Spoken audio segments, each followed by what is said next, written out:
The Trojan War, a colossal clash between the Greeks and the Trojans, dragged on relentlessly for an entire decade.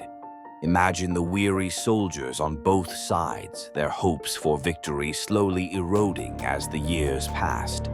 This was not a battle of swift and decisive victories. Rather, it became a grueling war of attrition, where each side sought to wear down the other, leading to heavy losses and mounting desperation.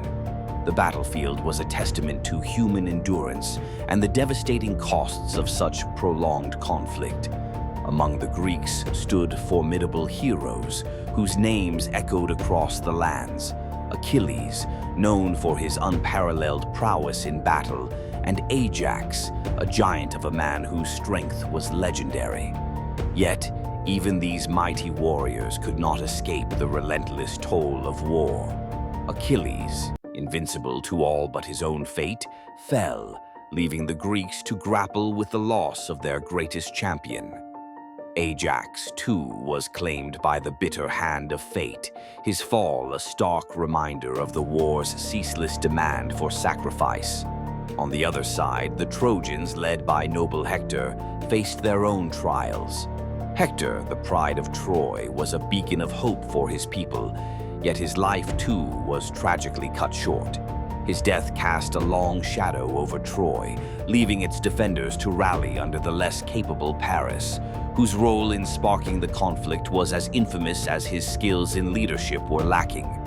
The Trojans, exhausted and worn, found themselves locked in this endless cycle of attack and defense, their city under constant threat, their spirits dwindling. The air around Troy was thick with tension, a powder keg ready to ignite with a single spark.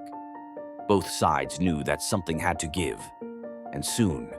The Greeks, camped just outside the city walls, yearned for a resolution, a way to bring this decade-long nightmare to an end. But how? The walls of Troy were impenetrable, and its defenders, though weary, were still formidable.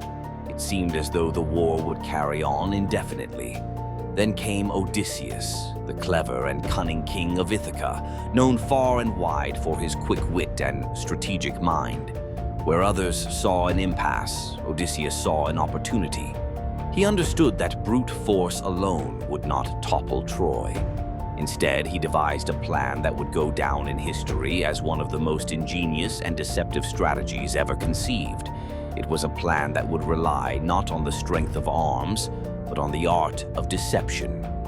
Odysseus proposed building a colossal wooden horse, hollow on the inside, large enough to conceal a select group of Greek warriors.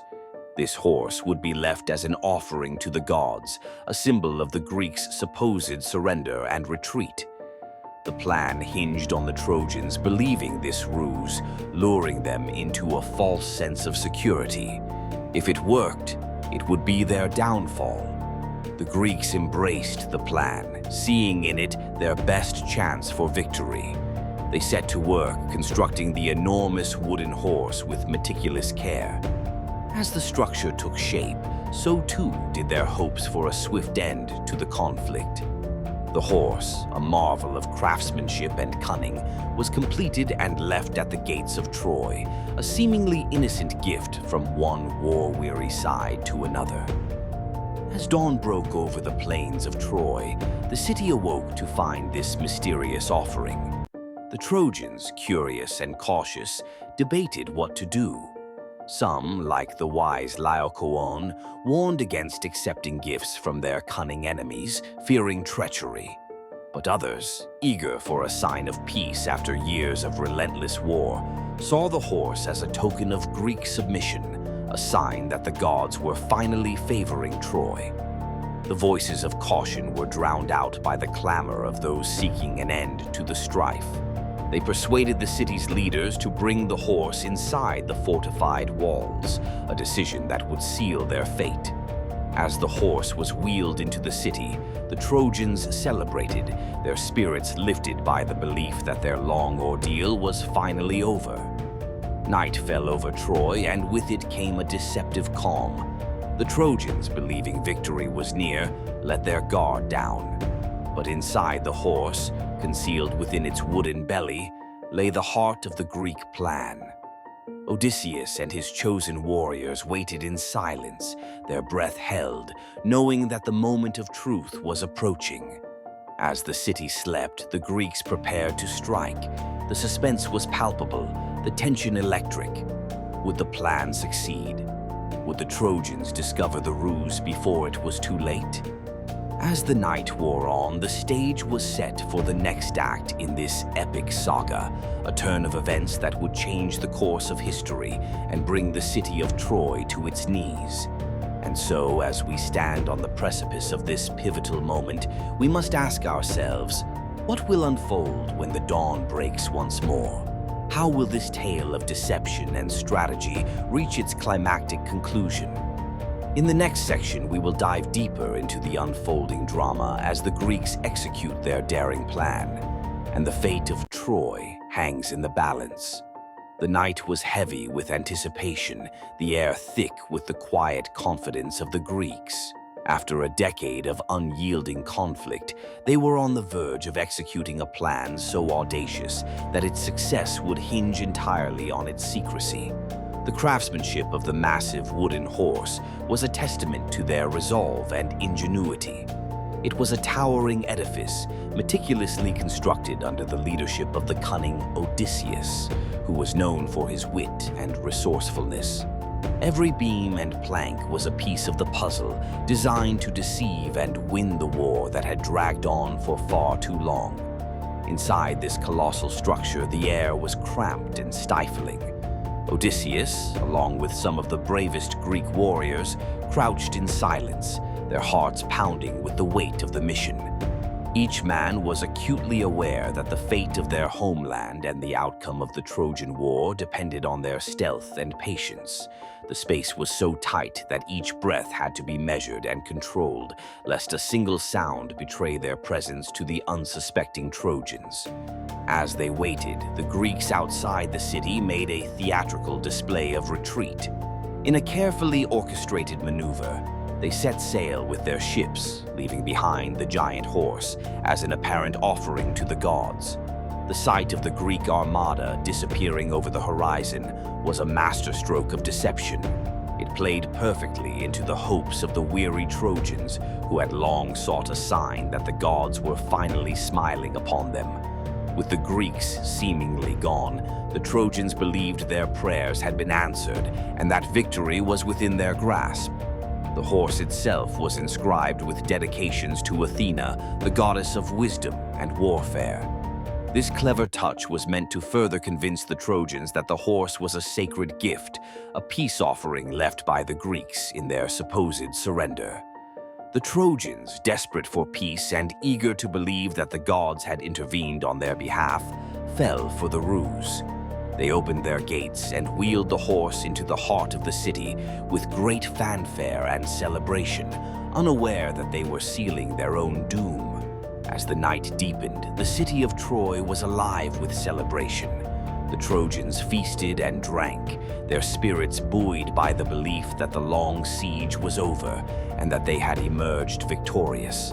Songs and laughter echoed through the streets, a stark contrast to the tension building inside the wooden horse. The Greek warriors remained vigilant, listening intently to the sounds outside, waiting for the moment when their plan would come to fruition.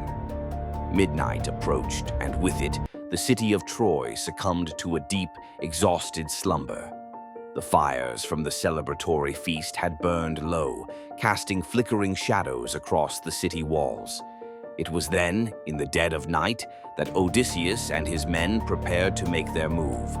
With utmost care, they began to dismantle the hidden compartment within the horse, emerging one by one into the cool night air.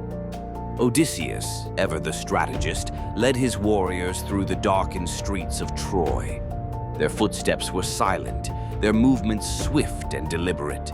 Their objective was clear: open the gates of Troy to allow the rest of the Greek forces, who had quietly returned under the cover of darkness, to storm the city. The once impenetrable walls of Troy were about to become its greatest vulnerability. The Greek soldiers moved with precision and purpose, their training and discipline evident in every step. As they approached the gates, the anticipation was palpable. Each man knew that this was the culmination of years of hardship and sacrifice. The gates, massive and imposing, stood before them as both a barrier and an opportunity. With skilled hands, they worked to unbolt and swing them open, revealing the path for their comrades. Outside the city, the Greek forces, led by Agamemnon, were waiting. The night shrouded them in secrecy, their presence undetected by the still slumbering Trojans. As the gates opened, the Greeks surged forward, their numbers and momentum overwhelming. The element of surprise was theirs, and they seized it with ferocity. The sound of battle cries pierced the night as the Greeks poured into the city. The Trojans, caught completely off guard, awoke to chaos and confusion. The clamor of swords and shields echoed through the streets as the Greeks fought their way through Troy, their victory fueled by the momentum of their daring stratagem. The Trojans, disoriented and unprepared, struggled to mount a defense against the onslaught. Odysseus, at the forefront of the battle, fought with the determination of a man who had staked everything on a single bold move. His warriors, inspired by his leadership and courage, followed suit, cutting a path through the city. The Trojan defenses crumbled under the weight of the Greek attack, and the city that had withstood a decade of siege was finally falling. As the first light of dawn brushed the horizon, the reality of the situation became clear. Troy, once a beacon of resilience and strength, was in ruins. Smoke rose from the burning city, and the cries of the defeated echoed in the morning air. The Greeks, having executed their plan to perfection, stood victorious amidst the remnants of their enemy. The story of the Trojan Horse would echo through the ages, a testament to the power of cunning and strategy in warfare. It was a tale of bravery, deception, and the indomitable human spirit. As the Greeks celebrated their hard-won victory, they knew that history would remember this day as the turning point in the epic saga of the Trojan War. And as the sun rose over the ashes of Troy, the world bore witness to the end of a legendary conflict and the dawn of a new era. In the final section, we will reflect on the aftermath of this monumental event and the legacy it left behind, shaping the course of history for generations to come. As the dust settled and the smoke of the burning city rose into the brightening sky, the full magnitude of the Greeks' triumph became evident. The Trojans, once proud and seemingly invincible within their mighty walls, had succumbed to a cunning plot that would resonate through the annals of history. The Greeks, through their audacity and ingenuity, had achieved what seemed impossible, ending the protracted conflict not with brute force, but with a masterstroke of deception. In the aftermath of the chaos, the city of Troy lay in ruins, its formidable walls breached not by siege engines or battering rams, but by a simple wooden horse. The streets, once bustling with the life of a thriving city, now echoed with the cries of the vanquished. The once mighty citadel, a symbol of Trojan resilience, was reduced to smoldering rubble. The sight was a stark reminder of the fragility of human accomplishments in the face of cunning and strategy. Amidst the devastation, the tragic fates of Laocoon and Cassandra loomed large, their unheeded warnings now hauntingly prophetic. Laocoon, the priest who had desperately implored the Trojans to beware of the Greeks bearing gifts, had met a gruesome end, silenced by serpents sent by the gods. His fate served as a grim omen, a divine signal that went tragically ignored. Cassandra, the cursed prophetess, whose visions of doom were met with disbelief and scorn, found herself vindicated amid the ruins. Her cries of forewarning, disregarded by those she sought to protect, now hung in the air like an unheeded echo, a testament to the folly of ignoring truth in favor of comfort. As the Greek soldiers moved through the city, securing their victory, the enormity of their achievement began to sink in. The plan, conceived by the shrewd Odysseus, had required not only courage but an unwavering faith in their own craftiness. The wooden horse, a symbol of their ingenuity, stood as a silent witness to their triumph. It was a testament to the power of strategic thinking, demonstrating that even the strongest defenses could be undone by a well-executed plan. The Greeks, having captured the city, took stock of their hard-won victory. For 10 long years, they had besieged the city, their resolve tested by time and adversity. The war had claimed countless lives and resources, but in this final act of deception, they found their reward. The spoils of Troy were theirs to claim, but the victory was bittersweet, marked by the shadows of those lost in the pursuit of glory. In the days that followed, the Greeks celebrated their triumph, but the echoes of the conflict lingered. The story of the Trojan Horse, destined to become a paradigm of clever warfare, would be told and retold, its lessons reverberating through generations. It served as a reminder that victory in battle, while often achieved through strength, could be dramatically secured through intellect and strategy. The fall of Troy marked the end of an era, a turning point in the epic saga of the Trojan War. As the Greeks prepared to return home, their thoughts turned to the legacy they would leave behind. The tale of their cunning and the downfall of Troy would be immortalized in legend, a testament to the heights and depths of human ambition and ingenuity.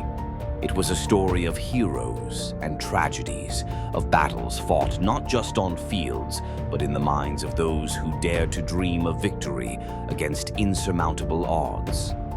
As dawn broke over the ravaged city, the Greeks began their journey back across the sea, their hearts heavy with the weight of their triumph. The sight of the smoking ruins receded into the distance, a poignant reminder of the cost of war. Yet, they carried with them the knowledge that their story would endure, a beacon of inspiration and a cautionary tale of the perils of hubris. The end of the Trojan War was not just the conclusion of a conflict, but the beginning of a new chapter in the annals of history. The heroes of this tale, both Greek and Trojan, had played their parts in a drama that would be told for centuries to come. In their cunning, their bravery, and their folly, they had left a legacy that would shape the course of history. As the Greek ships sailed toward the horizon, the story of Troy's fall was already taking root in the hearts and minds of those who would hear it. It was a tale of deceit and valor, of dreams and destruction, and above all, of the enduring human spirit. The echoes of the Trojan Horse would resonate through time, a reminder that in the theater of war, it is often not the strongest, but the most cunning who prevail. In the quiet that followed, the ruins of Troy stood silent, a testament to a once great civilization brought low by a simple yet brilliant stratagem. The story of its fall, a blend of myth and history, would become a cornerstone of cultural heritage, inspiring countless retellings and adaptations. It was a story for the ages, rich in lessons and insights, and one that would continue to captivate the imaginations of generations to come. As we reflect on this monumental event, we are reminded of the timeless nature of human conflict and the enduring power of storytelling. The fall of Troy, with all its drama and intrigue, remains a vivid illustration of the complexities of war and the boundless creativity of the human mind. In the end, it is not just a tale of destruction, but also of the resilience and adaptability that define us as a species, ensuring that even in the face of defeat, we find the strength to rise again.